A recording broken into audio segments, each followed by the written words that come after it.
Hello, welcome. It's All for United and it's WFC today. Still can't get my head around which channel I'm on and when, but there we go. This is the one I'm on today.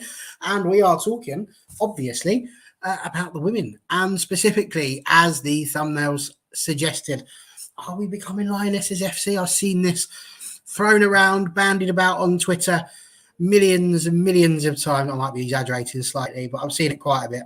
And it's mentioned almost as if this is exactly what we are.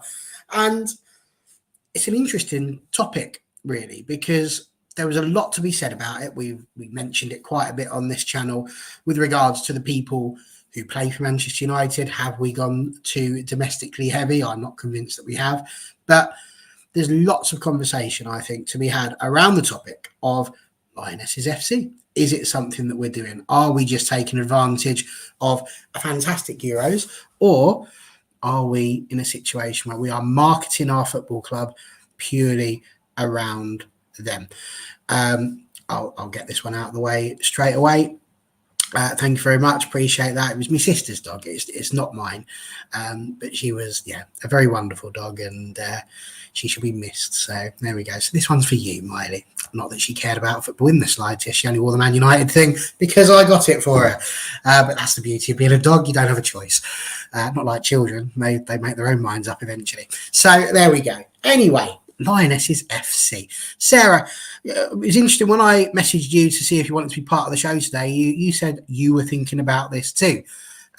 What is it about what you've seen in the current climate, especially around Twitter and such like, that's made you think actually this is something that you might end up writing about, or that has really entered your consciousness? What particularly are you seeing? There was, I can't remember the details now of the tweet that was put out, but it was along the lines of come and see the Lionesses at LSV, wasn't it? So from a marketing point of view, I think it's in the wake of the Euros, I think it made perfect sense to capitalize on that, and especially with younger fans, young girls maybe who aspire to play football professionally. If local girls, even in and around Manchester, if you're showing them these are women who play for your club and for your national team, it's an inspiring thing for them to come and watch them and think maybe I can play for England someday too. So I think it made perfect sense to do that after the Euros, but I think that maybe there might be a bit too much of an emphasis on it now, at the expense of all the other internationals we have. I mean, we've talked about players like Anna, one of the best right backs, if not the best right back in the world. And it just seems like we should be kind of pushing that a bit more with players like her, that people should come and watch, this level of player that we have in our team. And no disrespect whatsoever to the Lionesses that we have. I mean, they're obviously crucial for us, but I think there might just be a bit of an imbalance there. It's interesting that you mention it because, as I say, we all saw the tweet, and the tweet actually came out, John, on the day that England won here it comes, everybody, the finalissima, which I think is how you're supposed to say it. You've got to do the hands and everything with it. But that was how it came out. That was on the day of us winning that. That we were then mentioned about the Lionesses. So bear in mind what Sarah's just said. Is there not an argument that could be made that the reason why they were saying come and see the Lionesses is because of the fact that they were on the news? It was, again, getting banded around. So it was all I saw that night. We won a trophy that we just made up out of nowhere. So having seen all of these things, is that not clever marketing? This is what's going on at the moment. Because let's be honest, is it really any different to what we've done? We take a look on a Wednesday and go, oh, what's everybody talking about? What are they likely to want to come and talk about on this show? And obviously we find the things that people want to talk about. Hopefully that's why they end up coming here. Otherwise, if we were just sitting there going, oh, let's talk about this, or what do you reckon about the seating arrangements at LSV? isn't it terrible that you don't get to choose where you sit and nobody cares about it? So is that not a reasonable thing for them to have done? To have sent out a tweet saying, come and see these Lionesses that have just won something at LSB? Or do you agree with Sarah that, yes, they could do, but that they're flogging a bit of a horse right now? Yeah, you can obviously see why they've done it. Obviously, it just ties in with the trophy that they won last week, and there was obviously a lot of interest around that. But I think we've got to the point now where the majority of the squad is are full internationals, or at least knocking on the door. So I think really like Sarah says, there's been a bit of perhaps a bit of an imbalance. It's been a bit sort of one-sided towards marketing the Lionesses players, whereas I think really people should want to come and watch these players because they play for Manchester United, not because of the country that they represent at the end of the day. Fair enough. Now, I have got a few statistical things, as you would expect from me, to throw that out for you. But just before we do, let's talk to someone who doesn't live here. And when I say here, I mean like close at all, really. It would take a while to swim, let's be fair. Which is, of course, Beth, who lives over in America and loves life over there. And we thought it would be a good idea to get you on because I've thought carefully, as I do often, about my panel, as to the sort of people that we're getting on. And we've picked a couple of people who are quite neutral in that respect. Sarah obviously lives in Ireland, isn't a Lioness fan necessarily. So that was a big thing that I thought we'd do there. Beth being American, same sort of thing. But also the NWSL is really popular. So it's probably, for me, the next best league after the WSL, but there may be a bit of domestic bias going on there. But still, that's what we're saying. For you over there, if you were looking at, and I can't remember what you said your local team was, but if they were sending out messages about matches and trying to get people to come along, is this the sort of thing you'd be expecting to see? Come and see USA star Megan Rapinoe? Do you have a lot of domestic bias, so to speak, in the marketing that you've got? Or do you find that actually drawing people over from other countries is a bigger draw, a la David Beckham when he decided to go over there as well and try and raise game, and Pele, I suppose, to a degree as well. What's it like over there? How are they doing it? Depends on the situation, depends on the player, and depends on the team, really. The Washington Spirit is the team that is my local team. Pretty much every single team is going to hype up the U.S. women's national team players. 100%. Like, that is a marketing thing. It could be they're just doing friendlies throughout the summer. Like, there's no major tournament, and they'll still say, hey, come see Trinity Rodman, Alex Morgan, like Ashley Hatch, Alyssa Nair, come see these players. So it's completely normal over here. I'm kind of I completely understand where everybody's coming from, and I agree with you guys. But you also have to remember that the U.S. women on the U.S. side, the national team has more of a history than the clubs. Over there with you guys, the clubs have more history. Have a lot more history, so you can pull from that and have a lot bigger fan base and generations that have followed. Well, over here, it's literally just the national team. Like, these teams have been around since 2013. There have been iterations of teams in the past, but they aren't the same organizations, owners, players, obviously. But, so yeah, what they try to, especially with Brazilians, they try to market them very, very hard. They're beautiful on the ball. They're fun to watch. And again, it depends on the player. Like, we've gotten some French internationals coming over, have come over in the past, and they've marketed them really hard. But if it, the Spirit has a good number of people that are internationals that I did not know until this past international break. Like, they were getting call-ups, and the Spirit was posting about it, but I had no idea this person played for this country, all I knew about was the U.S. women's national team players.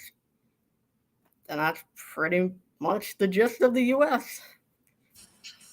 Makes complete sense. And I do think there is an element of that. Domestically, these are the people that you're more likely to see. If you go to watch an international game, there's not really that many people traveling to Norway, for example, to go and watch Norway play. So, I kind of get that level of it. So I figured I'd go back over a few tweets.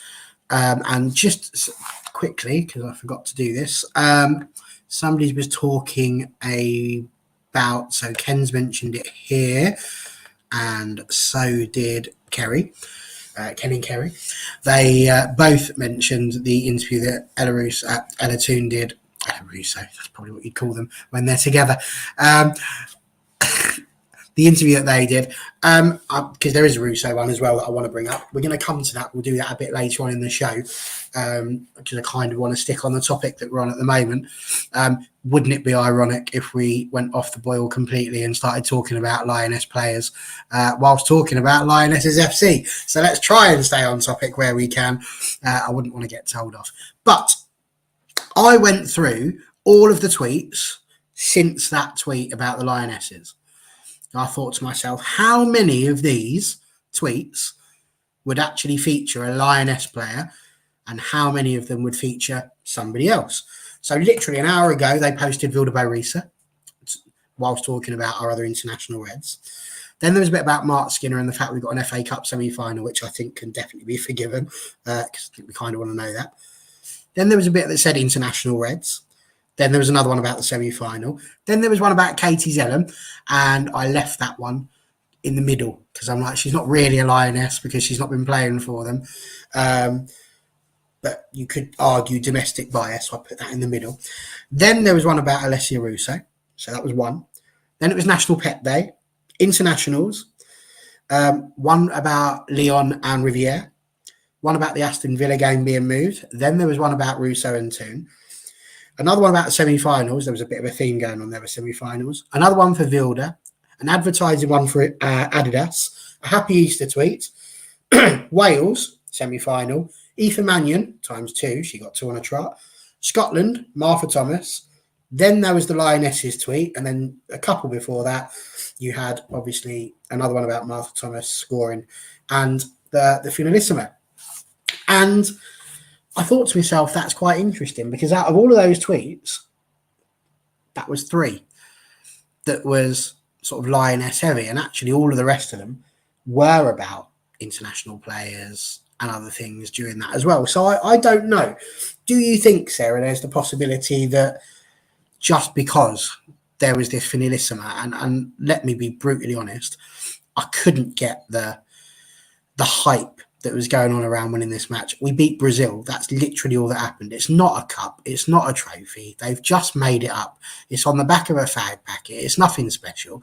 It's not winning the World Cup. It's not winning the Euros. It's nothing special. You've just won a match that they equally could have won because it went to penalties, let's be fair. So people were getting really excited over it. It wasn't that massive. I don't think you get anything special for it. But is there a possibility that this is all it was? Because the Lionesses are playing, that it's just the marketing strategy that they're using, that every time that happens, Aoife Mannion playing for Ireland, there was a lot that came out about Aoife Mannion and the fact that she was doing her debut for that. So where the news is going and where the headlines are being, is it just that that's what United are trying to do, to market around those things that are already in the news, and that people are just seeing more of the Lionesses talk? Because as you'd probably expect on British Twitter, they're talking a bit more about the British players than they are about Rapinoe, for example, or Sam Kerr over in Australia. What do you think? Yeah, I mean, I think that's definitely a possibility. I will say that I have actually, this comment I was just about to refer to. I think more so if you're looking at the Twitter feed for the women's team, it's a lot more inclusive than, say, the club as a whole promoting the women's team. I think I've noticed more of a focus on the Lionesses in terms of trying to appeal to a broader audience, or maybe get people who would have season tickets for the men's team to come and watch the women's team as well. I mean, the thing about Manchester United is we need to remember it's a global brand at this stage, and the fan base, like, it's just scattered all across the world. I mean, obviously, I'm part of, like, the Irish fan base goes way back, and then I know there's a long history in lots of other countries. If you look at the Malta Supporters Club and how long that's been around, big following in the US too, obviously.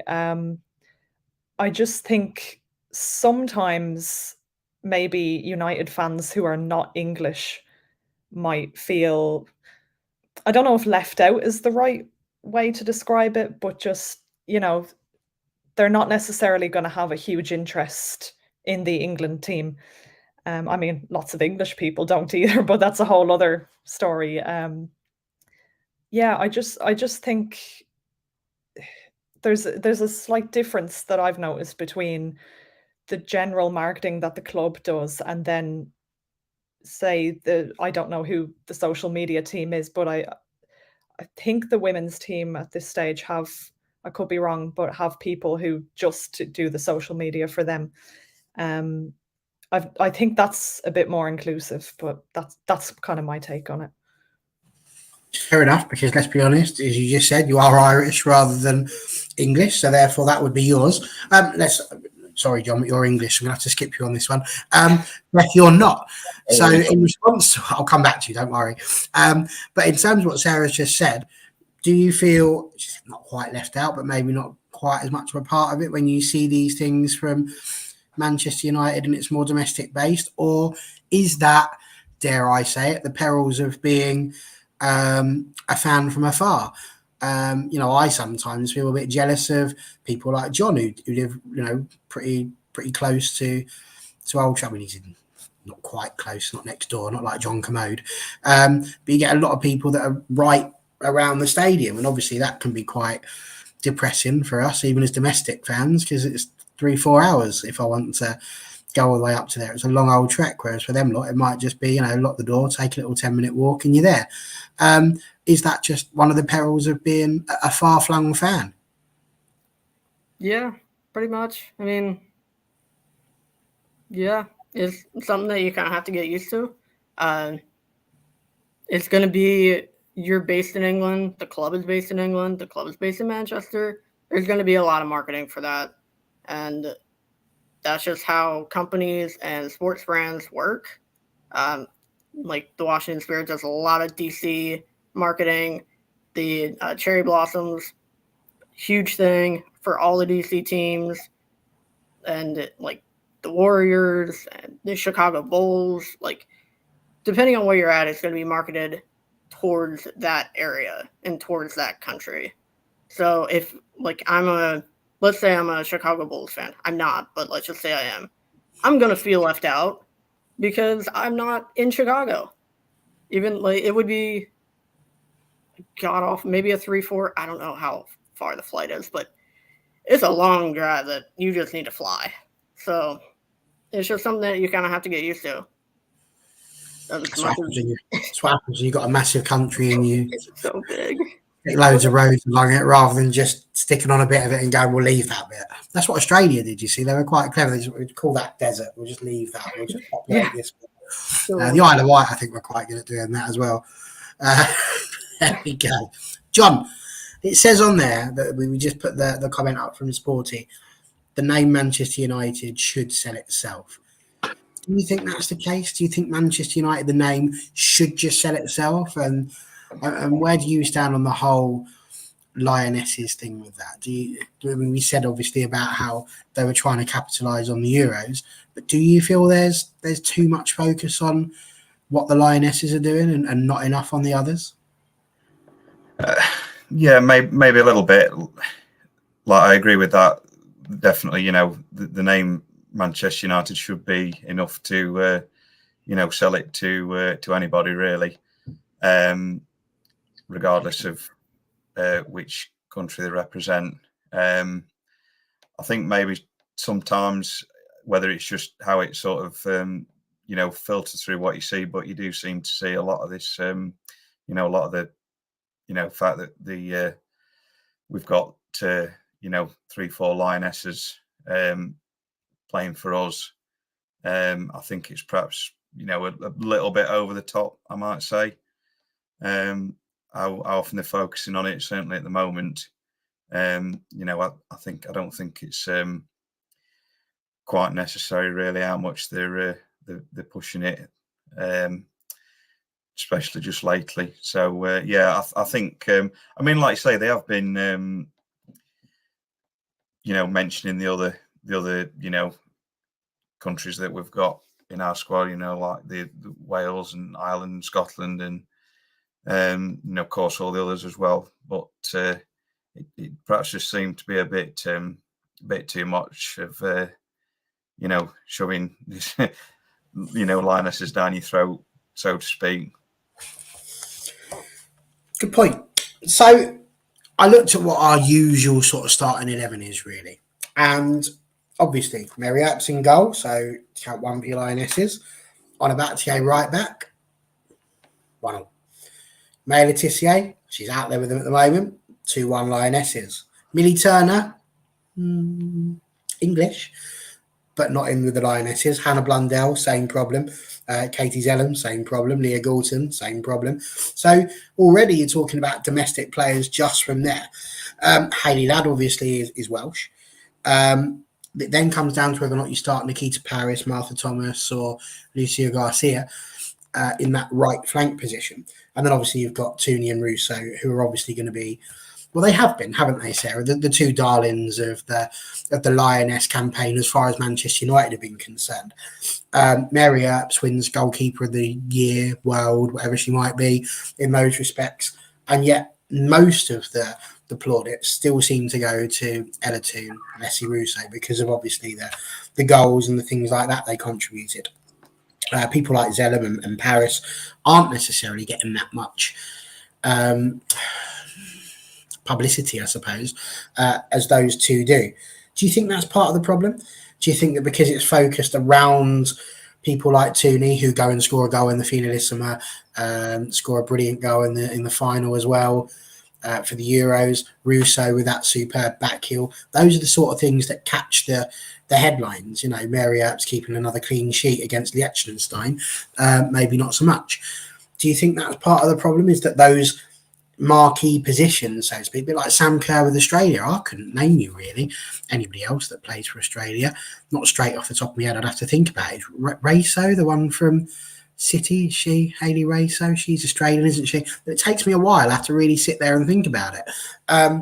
Is this part of the thing, that it's the marquee players that are going to take the publicity and will therefore drive the team forward, especially when you look at the people that would be second place to that? So Vilda Reese, if she was the replacement for Tooney, well, there's a bit there about her, but at the moment the fans are all up in arms as to whether or not she even starts a game at the moment. So why would you choose that person to be your poster girl effectively for the team? So is that part of it?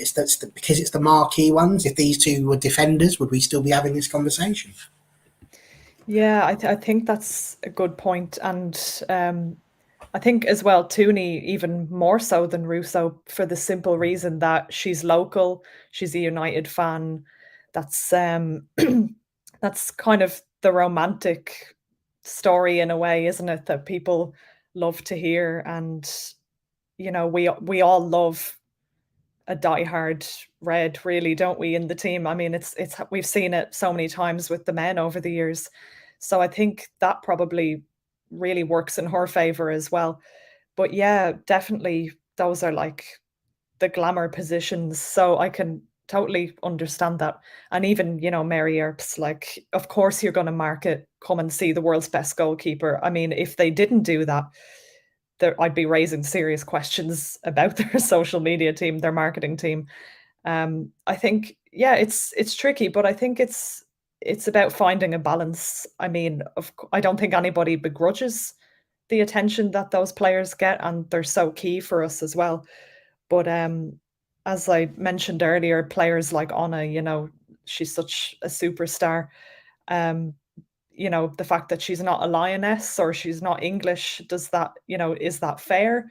That maybe she wouldn't get as much attention in that sense. And then, I mean, obviously, players like Leah Galton, she's English, but she's made it well known that she has chosen not to play international football. And while we certainly revere her, I don't see that reflected elsewhere. Another thing as well that's occurred to me, you mentioned Sam Kerr for Australia. I don't pay that much attention to Chelsea's marketing, but I just wonder with other clubs and the Lionesses in their squads, like what's the situation there? Would they have maybe more attention on Sam Kerr than somebody like Millie Bright, for example?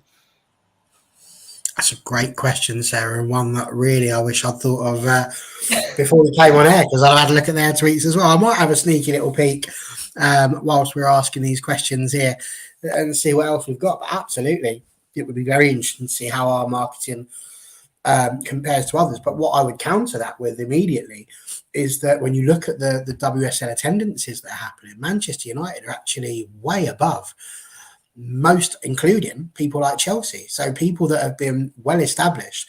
United's fan base appears to be growing and appears to be doing better and having better average attendances than others. Is that then therefore, Beth, a big tick in the box if you are the Man United marketing team to say, well, actually, the strategy we've employed so far has worked? Because actually, look at what we're doing.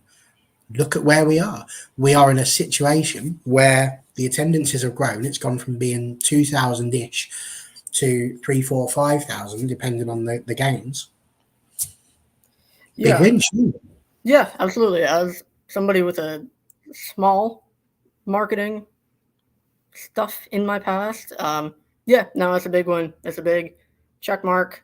You got to do market research. And if you see the results as they are right now, you may tweak a little bit to try to get it up. You always do. You're always tweaking and always changing things. But you're proud of what you've done, and you want to go down that path as much as possible to keep bringing people in. It's all about the numbers. In marketing, it's all about the numbers. Seems fair. John, we're going to ask you a question in just a second, but I just have to thank you. I don't know if this is a good thing or a bad thing. The BBC is a bit like Lionesses FC. It gets a bit of a bad rap sometimes.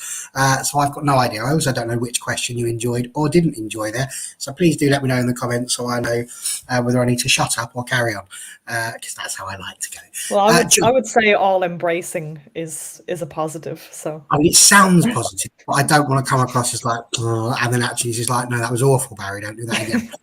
Because then you look like an idiot. So it's much better to start from the negative and then go, oh, bless you, that's kind. John, let's look at this one, shall we? Honor should be a marquee player. We have the best right back in Europe. Now, John, I agree with this. If you were to say to most fans, who is your favourite player in the Manchester United team at the moment, I genuinely think Honor would win this. Why is it that United don't make as much out of Honor as the rest of us do? Because actually, is it to do with the fact that she might not be here at the end of the season, and so therefore they don't want to hype her up too much, because then it's an absolute nightmare if she leaves, because you've just made her into the best right back ever and now you've just gone and got rid of her, so that's probably not common sense? Or is it just that the marketing lot are really so blinkered, all they see is Lionesses? Yeah, it's just a bit of a strange one, isn't it? Like you say, certainly among the fans, there's sort of she's come to be, adored and viewed as probably our, most consistent, performer in the last 2 seasons. But she doesn't seem to quite get the same recognition from the United media or marketing team. So, whether it's like you say, they're trying not to big her up too much, so that with the contract situation being as it is, they don't want to, build her up too much that So they improve the chances of keeping her. Maybe, like you say, that might be one possibility. But yeah, I would say that she certainly deserves a lot more praise for what she's done this season. That would be a nightmare, wouldn't it? Could you just imagine it? All that good stuff about Yeah, nightmare. And then, he's gone. See ya. That would be a faux pas. I wouldn't recommend it. I mean, if I was at United, I'd be like, just do not. If she's going, don't do it. So who knows? Sorry, maybe I'm the harbinger of doom there. Could you not make the same argument maybe with Leslie, though? You know, her contract situation is up in the air too. I was just thinking that as well. Yeah, good point. Yeah. And it takes you to that question. It's the immediate thing. Why would you be pushing it? And is that then maybe why they push someone like Ella Toone so much? Because she's contracted, I think, till around about 2096. She's constantly getting new contracts after new contracts. And she'll only be 25 then. So that's what I mean. So, we reaching her peak about them. So is that part of it, do you think, that maybe we're just not pushing these people that haven't signed long-term contracts? Because it would be a massive own goal, wouldn't it? It really would, to build up these players and then let them go for free, which is what would happen with both Honor and Leslie. That would be a madness, wouldn't it, Beth? Yeah, it would. It really, honestly, doesn't make any sense. It could be definitely seen as a little hypocritical of, like, why aren't you marketing Anna versus marketing Leslie? But there is a comment in here that made a little bit of sense. The problem, quote unquote, with marketing Anna is maybe because currently everything going on with the Spanish national team, and they want to tweet about Spanish international or like just internationals in general, and she's not playing with them for completely understandable reasons, obviously. But I don't think that should deter them from marketing her. She's one of, as everybody knows, and as everybody's been saying, she's one of, if not the best right back in Europe right now. Possibly the world. I'd like to see how she would do in the NWSL because she's got the speed and the physicality to play here. Not saying take her from United. Stay there. But it'd be cool. I mean, there's been a lot of chat about Onabatier, and I know that Connor will be interested in this bit, so I'm just going to timestamp it 33 minutes by the time I get into the question. He's been having a little bit of debate on the side as to whether or not Onabatier is better than Lucy Bronze. I'm not going to tell you which side he falls down on, but very quickly, we'll just as a little half-time moment there. Sarah, who would you pick, Honor or Lucy? Honor. Beth? Honor. John? Honor, absolutely, yeah. In the comments, throw it in as well. We'd love to see. Just type Honor for Honor and Lucy for Lucy. It's so easy. It's unreal. So yeah, throw that in there by all means. But yeah, absolutely. This could be. This is what I mean. You see, when you start delving into a discussion like this, it actually does open up more than just United are just Lionesses FC, which is thrown about so easily. But actually, there's so many different nuances when you start thinking about other players, other positions, other possibilities. The fact that what we're doing, as we've just said, is working so well with the attendances, and the fact that the team is doing so good.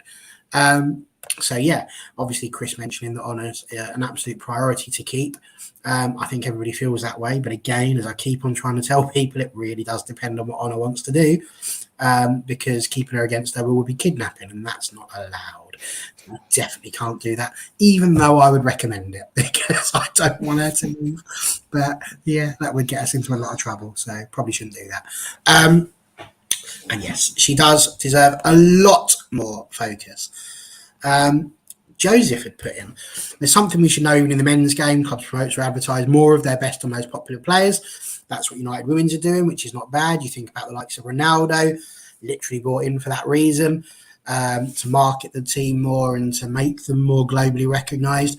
And I argued from the beginning, if you had the Lionesses winning the Euros, it didn't matter which country won it. If Spain won the Euros, you'd expect to be, say, getting more out of Honor and signing more players that are Spanish, because that's the country that's winning at the moment.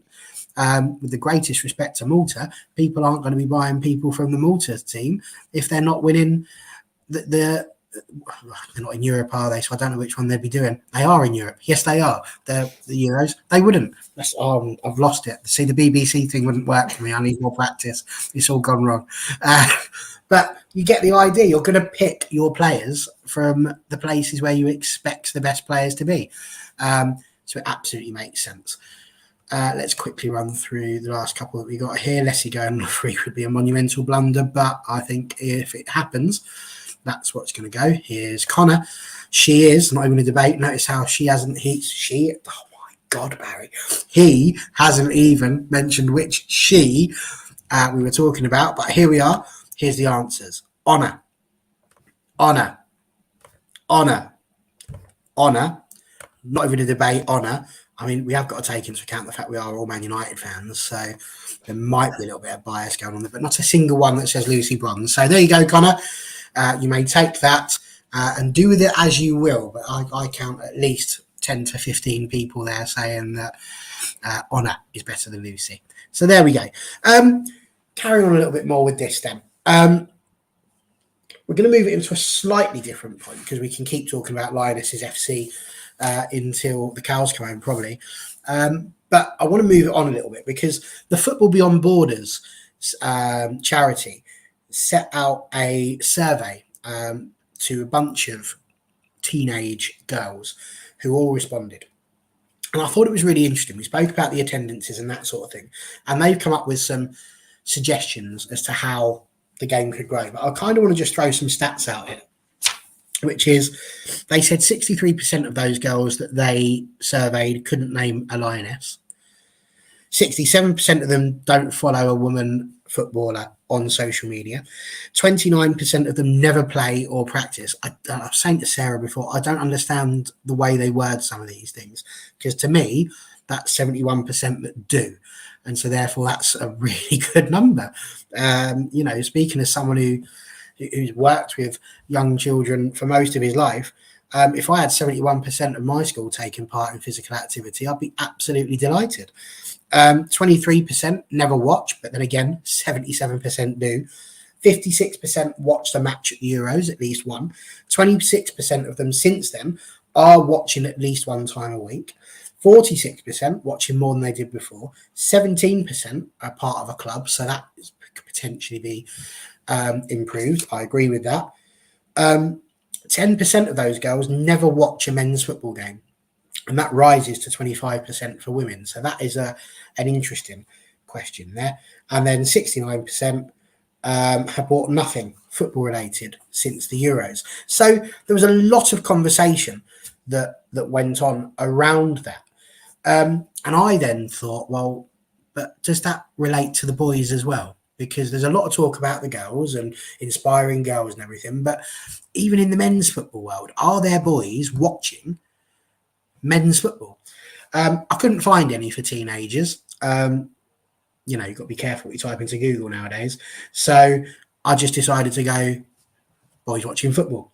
And what we got from it was a survey in 2020 for 18 to 24-year-olds, which tells us that 52% of 18 to 24-year-olds never watch the Premier League live or on the TV. And that was in 2020. Half. So for me, if you've got 70-odd% that are watching women's football, that's really good.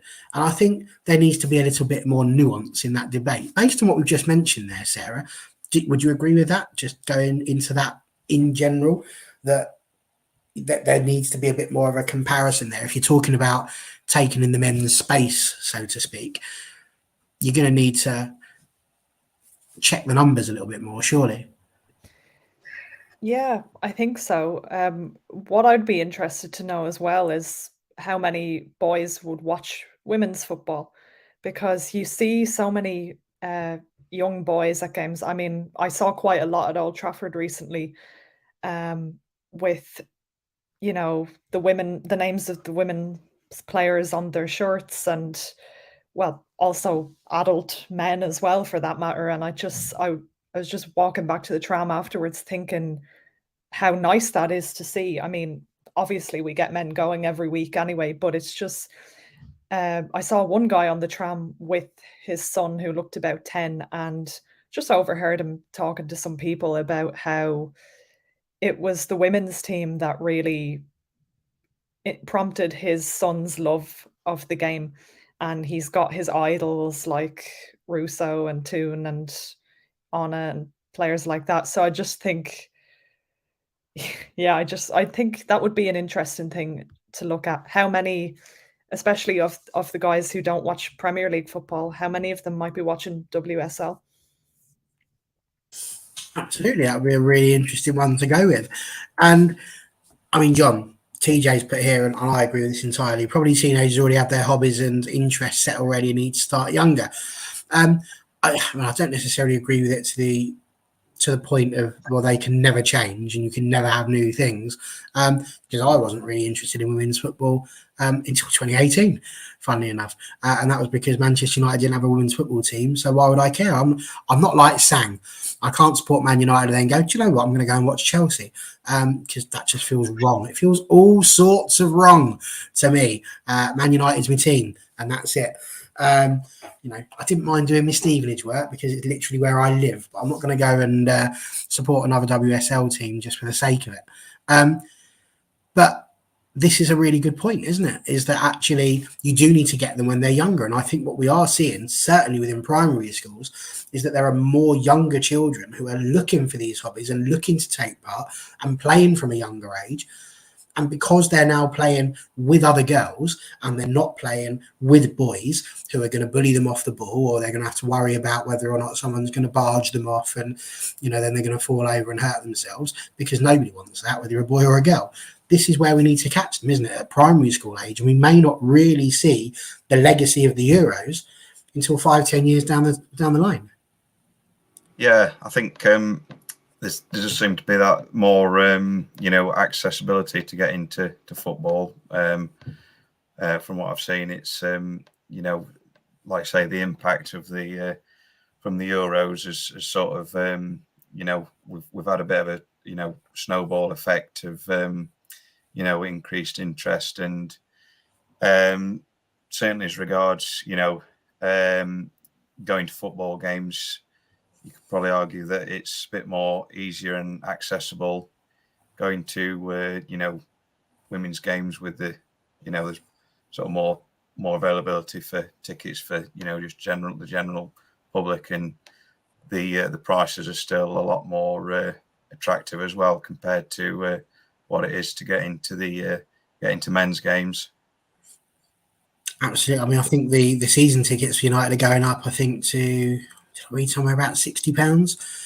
It's like a £20-odd increase, and it's still really, really good when you think about it. It cost me that just to get a ticket for the men sometimes, based on how it goes. So it is definitely more affordable. Quick break in play for Joseph's announcement here.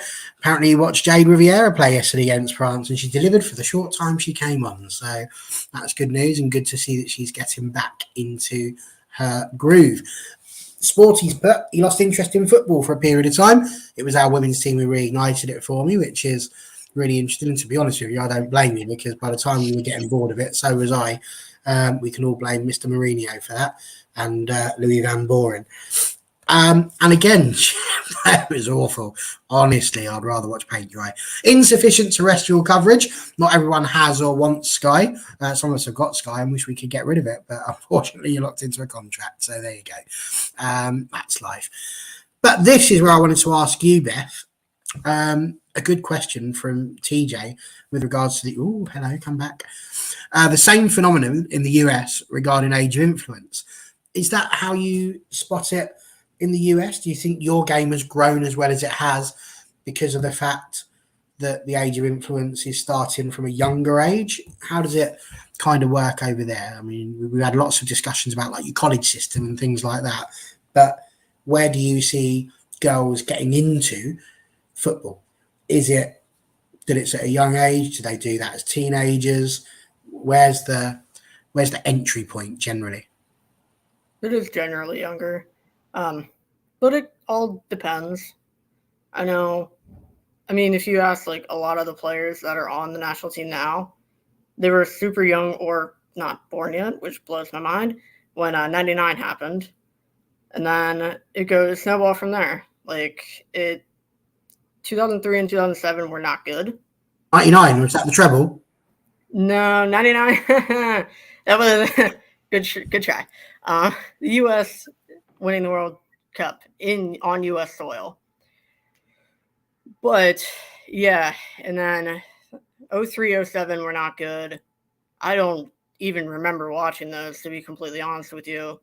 And 2011 was really amazing. It was great. We lost in the final, but it was still amazing. I think it was like 15 or 16 at the time.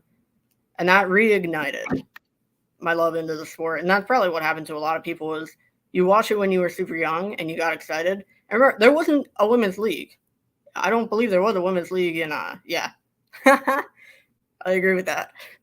I don't think there was a women's league in 99. I was super young when that happened, so I couldn't remember. I do know there's been like a freak ton of leagues, and then they all folded. And then 2013 is when a lot of people got back into it because the NWSL started. But it was on YouTube streaming, which, to be honest, the quality was crap, but the availability was amazing. It was free. You could watch it. Like that part was wonderful.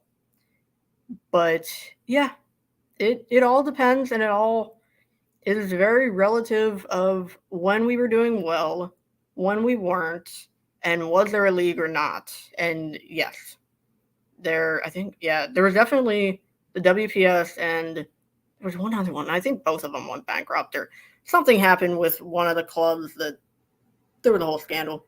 A couple of them, there was a scandal. Not that there isn't now. There always is. Oh, everywhere you look, there's something you could uncover somewhere, I'm sure.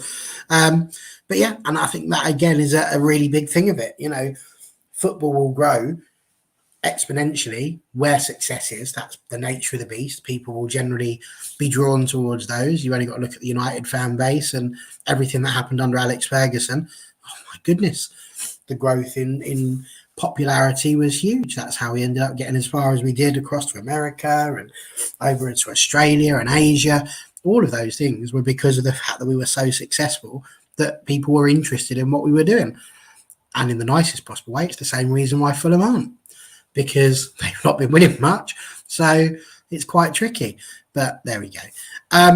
Jennifer's put out here two things. The first of which, the school should be more open regarding sports. Absolutely. And I think we are noticing that. Something that we've done in our school, which upset a lot of the boys, was we have gone, obviously with the field not being available due to the fact that the weather's not been ideal, we basically said, well, the boys can have the pitch 2 days a week, the girls can have the pitch 2 days a week, and then there's one day where anybody can play, which we thought was quite fair, because you do still get girls that are quite happy to come and play, even if the boys are playing, they're not too fussed, so they still feel included.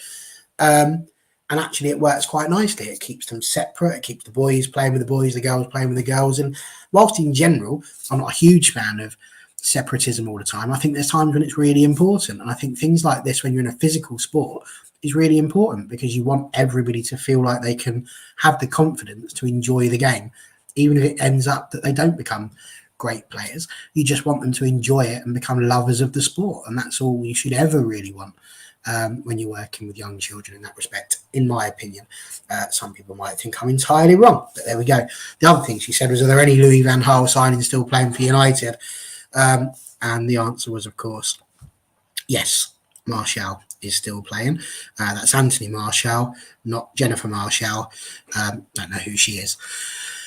So there we go. So yeah, I think it's a fair thing to talk about with regards to trying to get the game to grow. And I think it's clear, John, that that's what we want to do. It's clear that we want to get more girls into it. But what I found really interesting is the rhetoric that's been coming from the players themselves.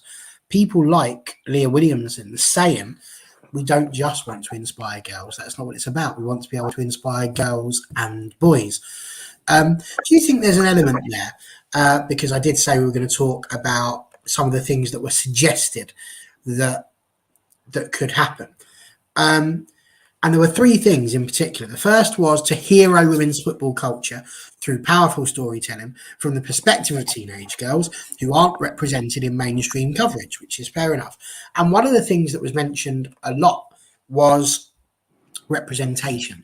One 17-year-old girl who took part said the fact there was only 3 people of colour in the Lionesses team during the Euros was a massive issue for them, insofar as, for them as the person, as in because they weren't seeing people that represented them and the culture that they live in and the people that they live with, that it didn't feel like it was for them.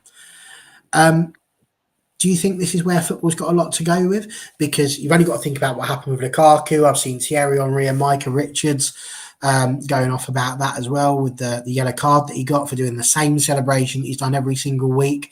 But because it's in front of a portion of incredibly racist Italian fans, he gets sent off for it, which can't be right, can it, if you're going to be doing these sorts of things? Do you think it's not any longer about just trying to get girls involved in football, but that actually it's about just trying to make sure that football for all literally just means that, and people stop being so bleeding judgmental all the time?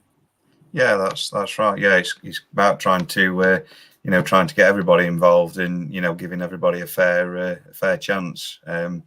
Like you say, and then hopefully in years to come, you won't be seeing what was happening at the like you mentioned at the Juventus Milan game the other night, which was it's horrible.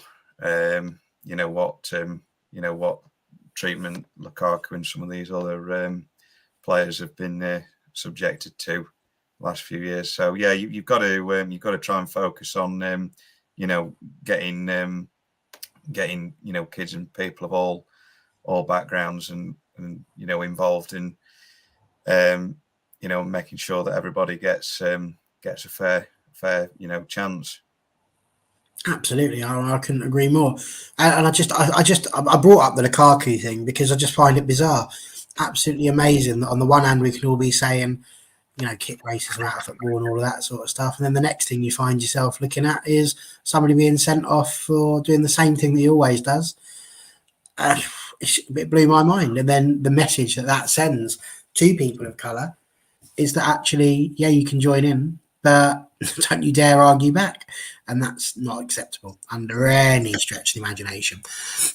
Popping back to the girly part of what we were saying there, I work in a secondary school and the girls much prefer having girls only PE. That's from Chazza, of course, our good friend on a Monday night. And that does not surprise me, especially in a secondary school, that the girls would much rather be doing their PE with other girls. I do not blame them for 1 minute, and 100%. I think it's what they need. Because for me, and I don't know what you think, Sarah, but it's just about feeling comfortable. If you're going to do sports, you want to feel comfortable. Now, I think about like every January the 1st. Every January the 1st, I look down and I go, I'm still far too fat. So you think about going to the gym. But the problem with going to the gym, and I know that there's girls out there that think this as well, is who's going to be looking at me? What they're going to be thinking? It's all body consciousness. So it's about comfort, isn't it? So it's not just about being bullied off the ball. It's about feeling like, as Beth has already said about the scandals and things that happen in America, they just want to feel comfortable and safe playing the sport, not like they're just objects or there for somebody else's satisfaction. Is that kind of where we are? That actually the key thing to getting more girls into football and sport in general is just about making it a comfortable and safe space for them where they can enjoy these activities without feeling. I know the answer to this question already. It's a really poor question, but go with me because I need to think about what I'm saying next. Yeah, I think so, especially like in today's culture. I mean, I think if I was at school now, it would be a big concern for me. And even, beyond sport, you have some very worrying stuff going on with boys in schools and the people they might be listening to, like Andrew Tate and people like that, and the ideas that are being put in their heads. So I think it's never been more important, even compared to when I was in school. I remember feeling frustrated because there just weren't that many girls around me who wanted to play football. So I often had to play with boys. And we used to have something here called Samba Soccer. It was a summer camp where Brazilian coaches would teach you and everything. It was great fun. But the boys and the girls were all together by age group. But some of the boys were fine, but I still remember little comments like, oh, she won't be able to defend because she's a girl. So, or suggesting boys versus girls with the aim of showing the girls up and making them look really bad. So those kinds of attitudes have always been there, but I think they've definitely got worse over time. And I know that if I was in school now, I would be very concerned. Yeah, what would you say to this? What Revlon's put, players like Caroline Graham-Hansen or Aitana Bonmati have said, playing with boys early on helped them technically, though. I mean, it's a reasonable argument, but it's not a reason to stick with the status quo, really, is it?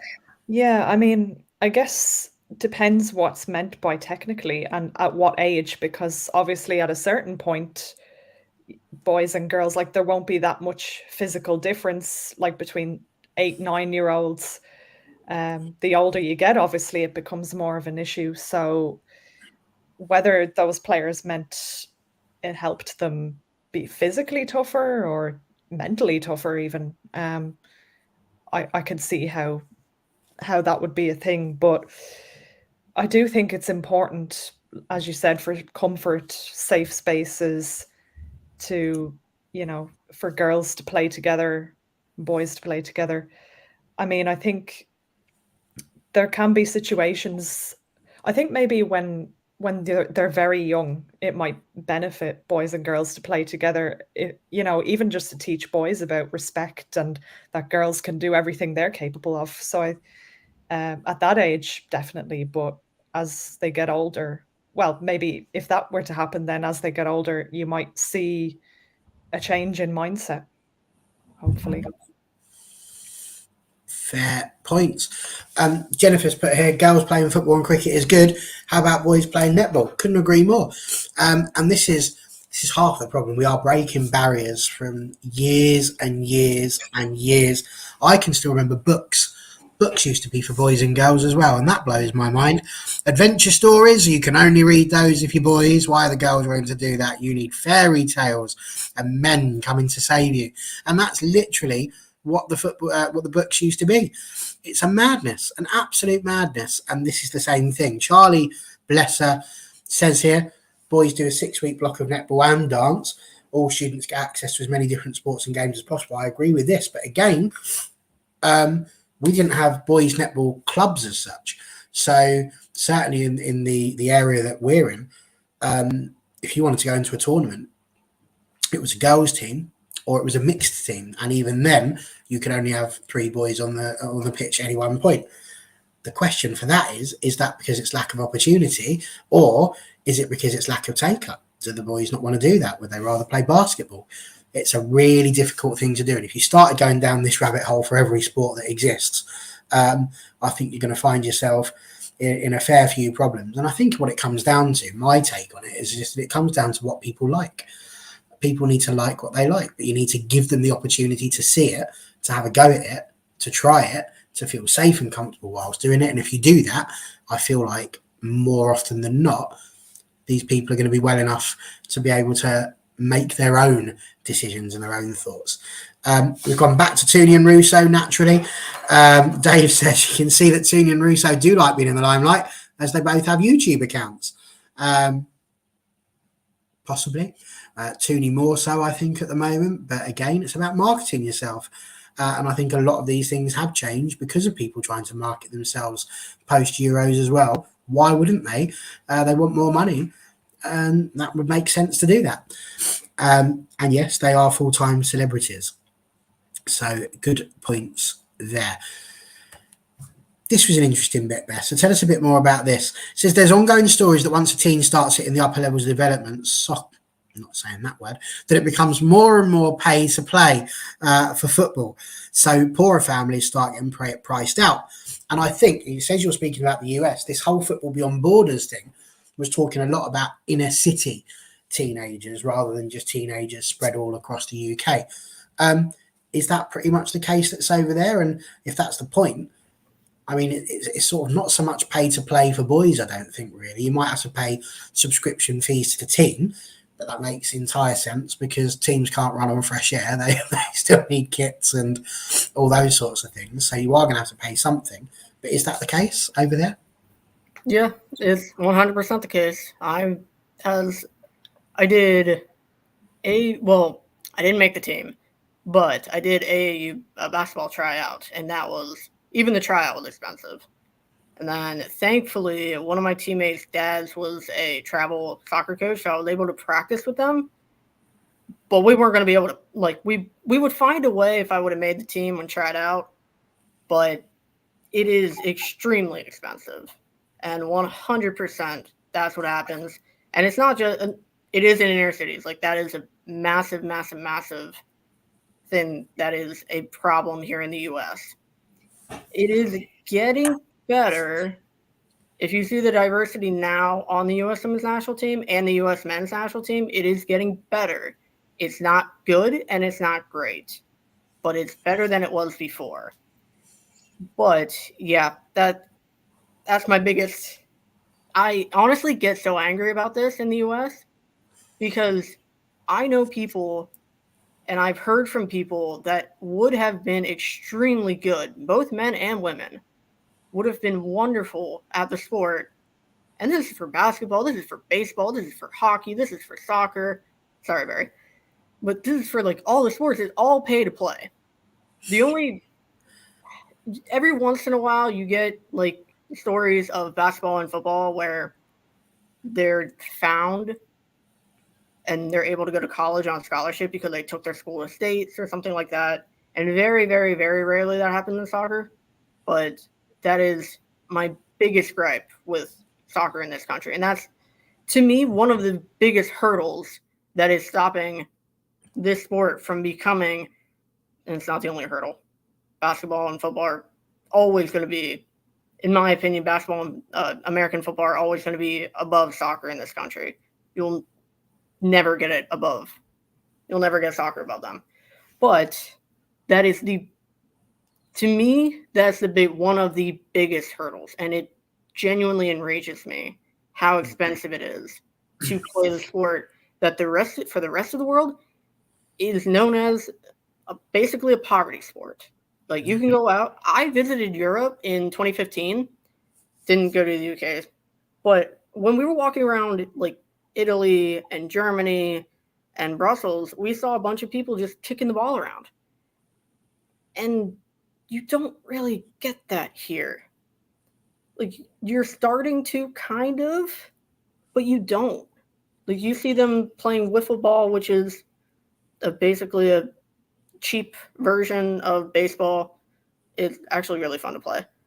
But you see basketball. There's basketball courts. Like, I have a basketball, and there's basketball courts near my apartment, and I go and play.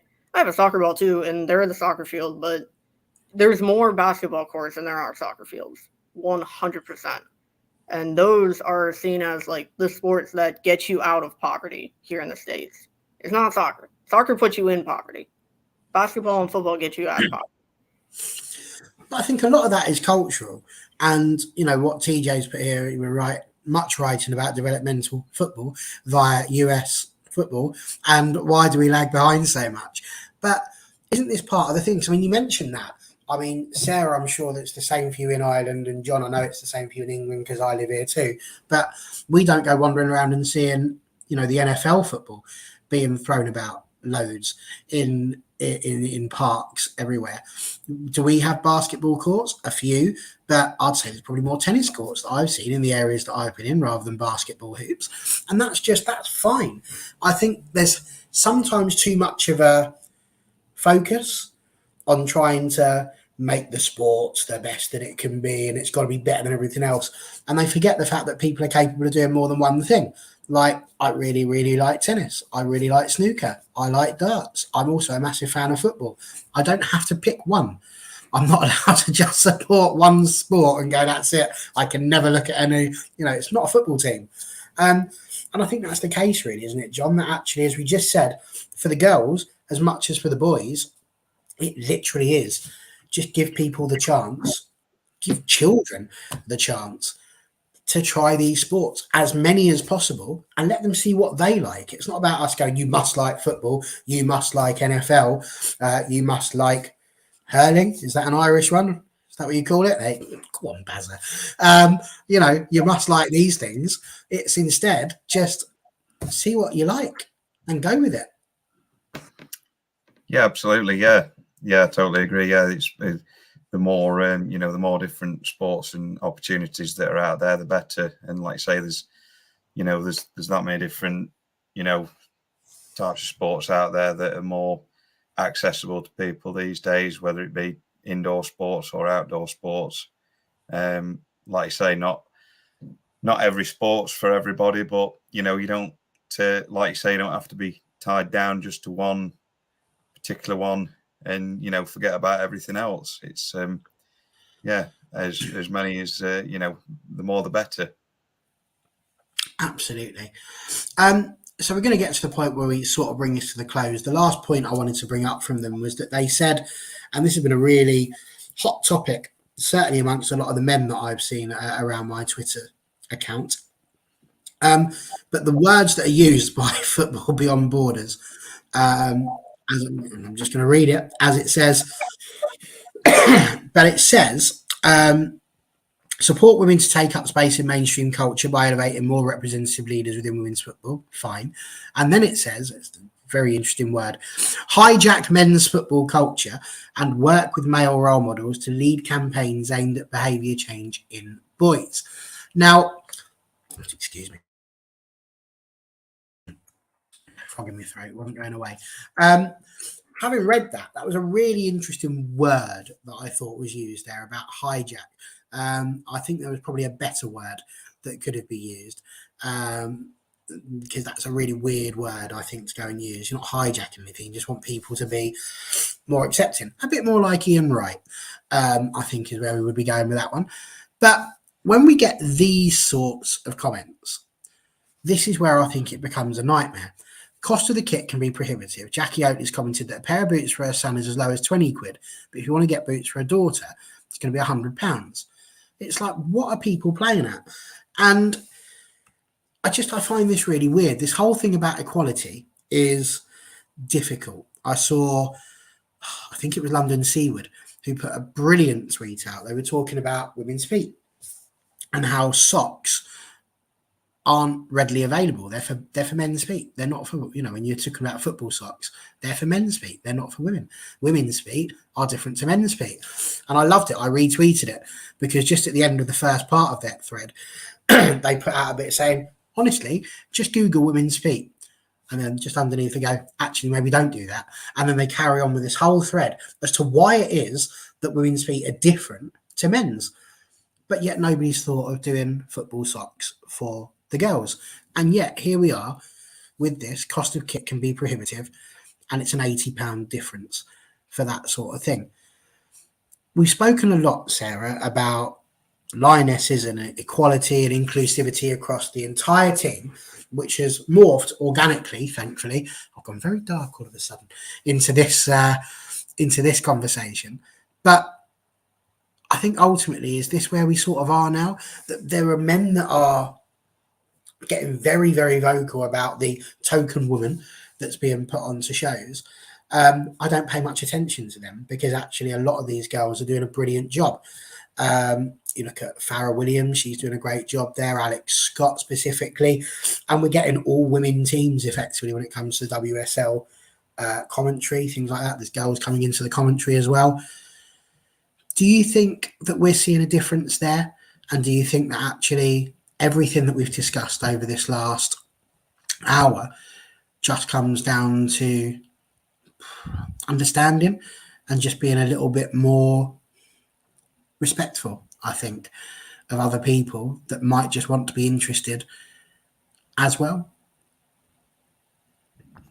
Yeah, there's a lot in that, isn't there? It was, yeah. Yeah. I don't know if that was all embracing or not, but it certainly had a lot in there. But I think just generally that it's just respect, isn't it? Because I see them jumping on tweets. Why is this woman on the TV again? And it's like, you don't have to watch it, mate. You know, there were people. The Kimita twins are on Soccer AM the other week. Oh, what are those two doing on it? Well, turn it off if you don't want to watch it. You know, there was a tweet that was looking at literally only yesterday that was put out there about how it's being forced down people's throats. It's like, it's not though. You know, the conference, the National League is put on BT Sport. I don't sit there writing it as a complaint going, I don't want to watch this. I just don't watch it. Surely it's about, so you've got a voice, but you don't always have to use it, I think is where I'm kind of going there. Yeah. I mean, what always baffles me is men who make those comments, they seem to think that they speak for everybody. And it's like, it's always, we don't want to watch this. We're not interested in this. And it's like, well, who's we? And then just, you know, I've seen a lot of comments about, oh, I want to give up my Sky subscription. They shouldn't show women's football or whatever. And yeah, it's just, a lot of people just speaking when they maybe just shouldn't. But yeah, that comment as well about the word hijack is a weird one, but hijack, was it men's football culture? I shall read it back to you. Yeah. Hijack men's football culture and work with male role models to lead campaigns aimed at behaviour change in boys. I mean, as far as behaviour change goes, I do think, you know, men need to be on board with that, definitely. But it's a strange sort of juxtaposition, I think, the whole thing of hijack men's football culture. It's like, does football belong to men? Or it's just a weird way of wording it. I'm reading it now that I've reread it 5 or 6 times, I'm wondering if it's more focused at sort of like her game too, and the way in which it's about how, like we said literally a few minutes ago, that it should be comfortable. And it should be just as comfortable to go and watch a football match for a girl as it is to play in a football match for a girl. And I'm wondering if maybe that's what it means. And it's if anything, it sounds like kind of, you know, break through those stereotypes of men's football culture and just have it be football culture. Yeah, I think that's probably what they meant, but there's definitely a better way of wording that. It's just the first word, like hijack. You're like, what? Why have we gone straight into hijack? But now thinking about it more, that does make a bit more sense. Listen, we've done a long time having a conversation here, so we are going to draw it pretty much to a close. This was a great point from Jennifer. Manufacturing costs for a smaller market are higher, hence the higher retail price. Interesting point. I see that certainly within the socks and things, but that's a fair point. Perhaps that's another reason to get more that are interested in it. But then again, if the retail price is high, people aren't going to go and buy it, are they? So it's sort of a quid pro quo sort of thing there, I think. And I think Chris has got the perfect point here, which is equal opportunities and respect in all sports is a must. And I couldn't agree more. We did say that we were going to touch on the Russo and Tooney interviews. So Tooney did do an interview, which basically was somebody asking her, how are you going to feel if Leslie Russo isn't there with you anymore at the end of the season? Which Tooney did a great job of trying to sidestep. I thought it was in the eyes, the way that she was talking and what she was saying. But she basically said, it's Leslie's decision. I don't know what she's going to do effectively. And we're just looking forward to spending time together now. I also saw, and I was going to tweet this because I find this absolutely amazing. Leslie was asked, she was doing like a this or that sort of interview. And she was asked whether or not she'd rather win a World Cup with England or a WSL trophy with Manchester United.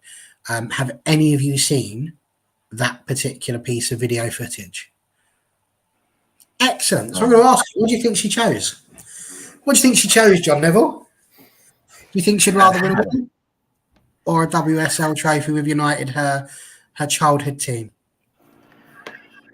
Well, purely for the fact that you've asked the question, I'm going to say she said WSL title. Okay. What do you think, Beth? I kind of feel like it's a trick question. I think tricky people never. I know, right? Because like every footballer that I've seen says World Cup, but I agree with John because you asked the question.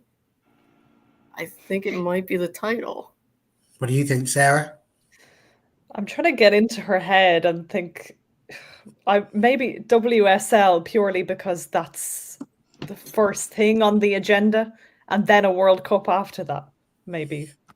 Well, I can confirm she chose the World Cup. Oh.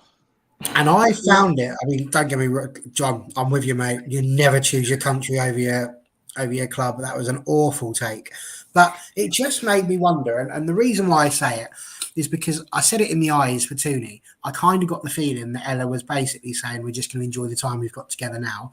She said whatever happens, happens, but she wasn't really maintaining eye contact with the journalists. I'm sitting there thinking, it's a bit interesting. The fact that Leslie would turn around and say, I'd rather win the World Cup with England than to win the WSL trophy with the team that she's meant to love. I didn't take a lot of good vibes out of either of those interviews. So based on what I've just said there, we're just going to finish it off with, what do you make of that? And do you think this is the last season for Leslie Russo? John? God, mate, we're finished on a bit of a downer here, aren't we? To be honest, mate, it was going downhill from the start. Ever since the BBC comment, it's all gone. I don't know. I still think anything could happen. Yeah, it's all down to. I think it's all down to what position we're in come the end of the season, isn't it? I think if we'll maintain that. If we Champions League, you think she'll stay? If we're first, second, third, then I think there's still a quite a reasonable chance that she might stay. But yeah, if we which I still don't think we do, but if we did blow it again, then I think I think she should be gone. Beth? Yeah, I mean, I agree. I think Tooney knows something that we don't know, obviously, with the non-eye contact. So that is a little worrying. I don't know. Honestly, I don't know if she's going to stay, even if we do get Champions League. I just have that like gut feeling. As much as I would love her to stay, yeah, welcome. I like what TJ said a while ago. Welcome to women's soccer. Yeah, women's football is amazing, huh? Sarah, what say you? Well, I mean, I suppose you could interpret it as, I mean, if I was in Toon's position, regardless of what conversations we had, I don't think I would want to give too much away anyway, just out of respect, because it's her decision, Russo's decision. And then, of course, there was the thing a few months ago when everybody freaked out when she posted a picture of the two of them playing for England about, you know, memories and everything. And people thought, does this mean she's leaving? But there was nothing in that. So I don't know. But if we get Champions League, I go so far as to say I would be surprised and even disappointed if she didn't stay if we get Champions League. Yeah. Interesting one. Well, there we go. By all means, go and watch it. Don't just sit there basing your opinions on the little bit that I've told you. I'm just going through what I saw. But yeah, who knows? Well, there we go. That has been, I think, one of the best Wednesday fans forums we've ever had. So well done, guys. You've done a superb job of carrying us through once again. So well done, all three of you. You can have a biscuit with your cup of tea before you go to bed. So well done. Thank you as well in the comments. Excellent as ever. Kept it going, pointing out loads of brilliant points. We've worked out quite a bit today, which is really, really good.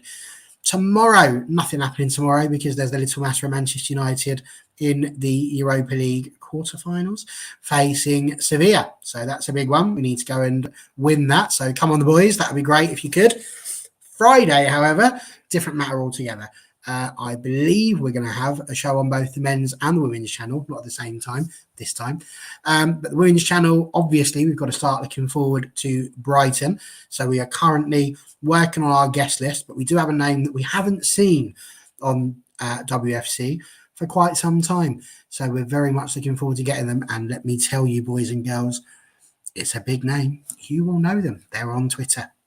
So it'll be good. So get on and see that. It'll be awesome. And then immediately afterwards, there will be the Sevilla match reaction and preview to the weekend on the men's channel. So do feel free to come and join us for that. There will be a match reaction on Sunday for the men's channel. And then on Monday, myself and Connor and Charlie should be back all together again to have a look at that semi-final. Are we going to beat Brighton? Let's ask you three very quickly. John, will we beat Brighton? Yes. No Beth? worries. Yeah. Sarah? Yes, we will. Who do you want in the final, Chelsea or Villa? John? Well, you'd have to say we'd rather play Villa, given our record against Chelsea up to now. So yeah, it'd be nice if Villa could cause another upset. Beth?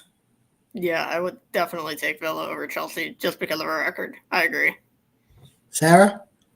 Yeah, me too. Although, how satisfying would it be to beat Chelsea in a final?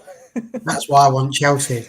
Because Absolutely. honestly, the absolute delight on my face if we beat Chelsea in the FA Cup final. And Sanger has to come in here and congratulate us. It'd be an amazing moment. So yes, the next step of the evolution of Man United. Beat Chelsea for the first time at Wembley, virtually in their back garden. Be great. Either way, stick to our Twitter, like, subscribe, do all of that jazz. Follow these three. They're all very nice. It's been there for the entire game. So I'm not being funny. If you haven't already followed them, what are you doing? Push the buttons. And especially Sarah, she's there. Not out the window. That would be mad if she was out there. But what are you doing there? Because you've got a really good blog. Tell us again about your blog. It's Red Devil Women. Blog? Yep. So you'll find that, yes, reddevilwomen.com. Find it on Twitter and Facebook. And please do contribute any article ideas because a few people have done that already and they've been excellent. So all opinions welcome.